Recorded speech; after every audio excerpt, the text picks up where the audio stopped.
These are the assembly instructions for my French fry Valentine's Day card and burger box.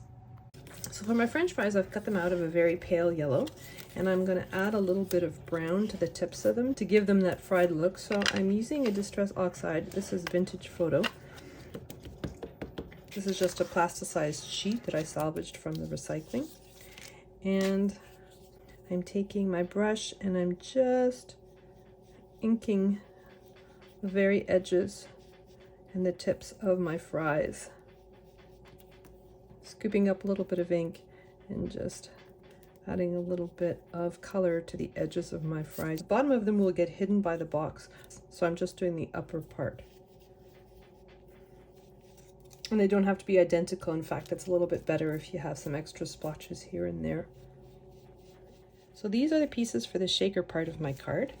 So I have my base piece. I've cut out 4 identical pieces out of craft board because craft board is a little bit thicker than cardstock and I need that extra depth. I've just colored the edges of the outside and the inside of my 4 pieces with a red marker so that they blend in better once my shaker is assembled. So I'm putting glue along the edge of my craft board pieces and stacking them up on top of one another, trying to get the edges stacked up as evenly as possible. And I'm doing that for all 4 of them.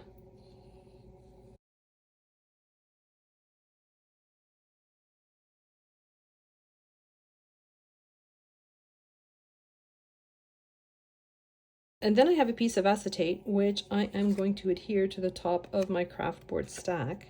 I'm using red line tape, but you could also use a high quality liquid adhesive and then let it dry thoroughly before you assemble the rest of your shaker card. I'm just putting red line tape all along the perimeter of my shape, and then I'm removing the liner on my red line tape.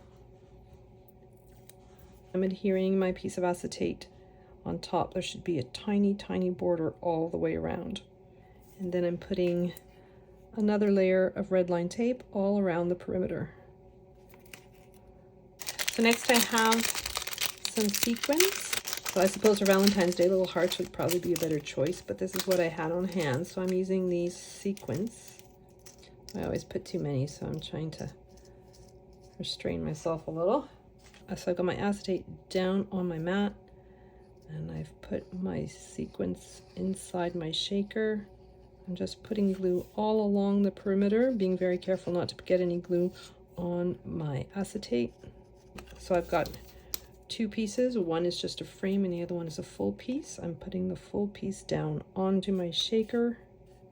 I'm just going to wait a few minutes for this to dry. So I'm moving on to my card base. My card base is 80-pound cardstock. There's a score line in the center. I'll just fold it down on that score line. So for the interior of the card, I'm going to use these 2 panels. These panels are cut out of foil craft board, and I have used the deboss feature in Design Space to make the little heart pattern.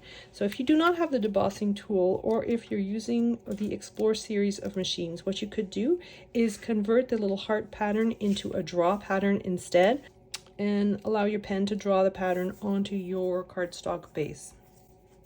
So I'm just going to glue these down, keeping an even border around each half.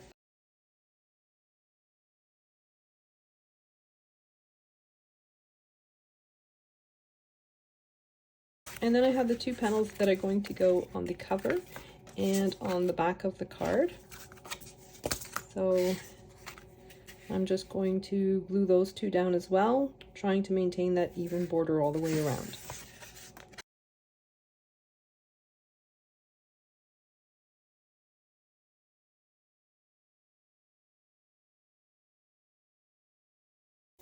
So now I'm back to my shaker. I'm going to take the liner off that red line tape. You could have used Barely Art glue or Art Glitter glue here. I used red line tape because I didn't want to wait for it to dry. And then I'm just adhering my frame piece to the top of my shaker.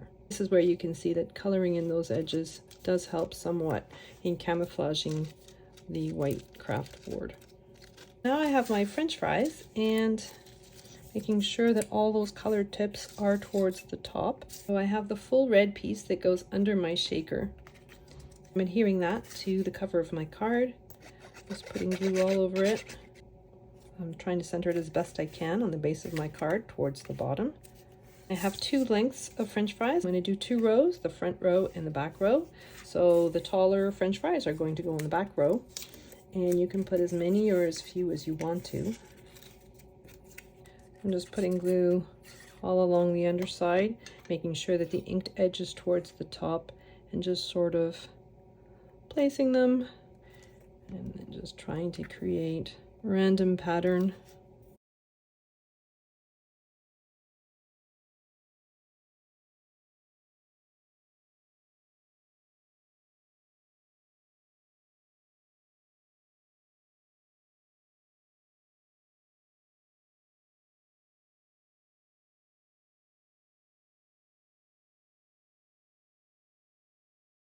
So when I've placed all my French fries, I'm just going to put glue on the back of my shaker and just glue it on top like so.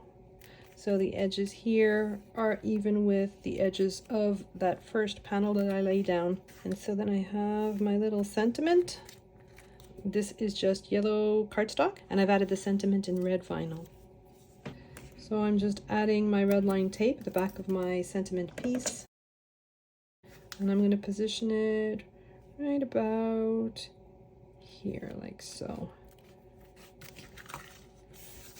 So now when you open the card, work on the pop-up for the card. I've got an 80-pound cardstock base in black, an 80-pound cardstock base in white with red vinyl. I'm just putting glue on the underside and gluing it to my black base. Alternatively, again, you could use the pen feature to add the sentiment to your heart instead of the vinyl. So this is the pop-up mechanism for the center. I'm just folding down on all the score lines. So I've got the one in the center, the 2 diagonal lines, and then the one that runs horizontally. I've got the tab at the top here on the left hand side and the other tab here on the right hand side. So with my index finger, I'm just pushing in on the center score line on both sides and folding my mechanism down. And so my mechanism piece should look like this. And I have the second part of my mechanism. It's just a rectangle with a score line in the center. I'm folding down on the score line.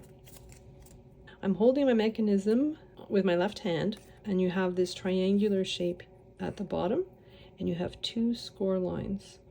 I'm putting glue from that last score line to the edge of my piece, and I'm flipping my piece over, and I'm putting more glue from the score line to the edge on that second piece. So you'll see your triangle here, your score line there.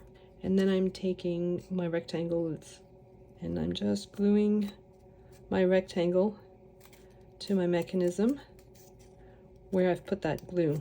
So this piece is glued to my mechanism from the score line here to the edge of my mechanism piece. And as I flip it around, it's the same thing. My piece is glued from the mechanism to the edge of the piece. So I'm going to insert my 2 thumbs in the pocket that's created by those triangles, and then I'm pulling my thumbs apart, and that's what creates the mechanism. So as you open it, the mechanism pops up. I'm grabbing my card base. Now normally I would use glue for this mechanism, but because of the shiny finish on my foil cardstock, I decided to use red line tape instead. So I'm just going to put red line tape on those triangular pieces of my mechanism. So just rotating it so I can see properly and just adhering my red line tape. So my card height is 5.5 inches. So I know that half of 5.5 is 2.75. So I'm going to put a little tick mark.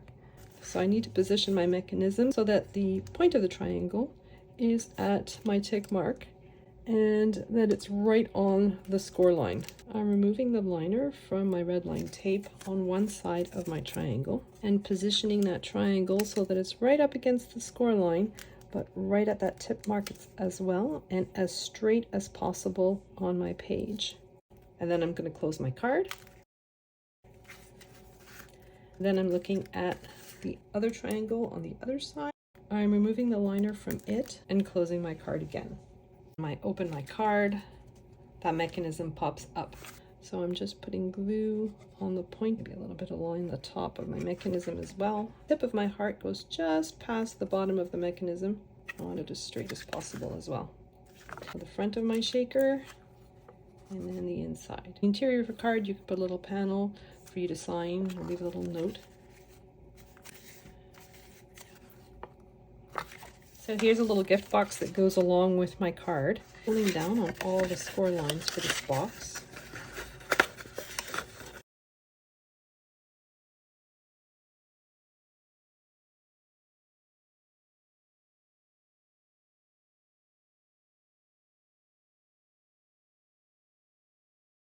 Square that's closest to the little tab that jets out from the bottom. This is going to be the lid of your box. So I have two different words cut out of different colored vinyl to decorate the top of my box. I'm just applying these to the top of the box. And as always, I'm using transfer tape after removing a little bit of the sticky so that it won't damage my cardstock. So I'm putting a little heart in that trapezoid shape right underneath the lid of my box, like so. So next I'm starting by putting glue on both tabs that are above my lid piece. And then I'm folding down on the sides.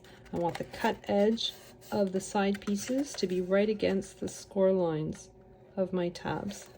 I'm doing the same thing for the front, just putting glue all over both tabs and gluing them to their respective sides. For the bottom of my box, I'm putting glue on those center tabs and then tucking my side piece under. I want that cut edge to go straight along the score line of my tabs for both sides. So now I just have the front left.